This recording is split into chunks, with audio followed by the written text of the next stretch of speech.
今日獨角獸星星嚟到一片神奇嘅跑跑跳跳草原，草原嘅盡頭有一座神秘嘅彩虹城堡。聽講只要成功通過所有挑戰，就可以打開城堡大門，仲會得到一份神秘獎勵。不過通往城堡嘅路被好多中文字氣球擋住咗，每次前面都會出現3個氣球，只有帶住竹字旁嘅字先係正確答案。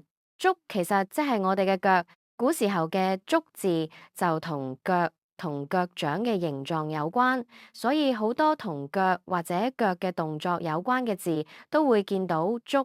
記住，竹字做部首嘅時候個樣會有少少唔同，會變得窄啲。企喺個字嘅左邊，認到正確嘅竹字旁嘅字就同星星一齊跳起，用獨角吉爆個氣球。記住要攞魔法藥水同城堡大門嘅鎖匙，仲要避開途中嘅障礙。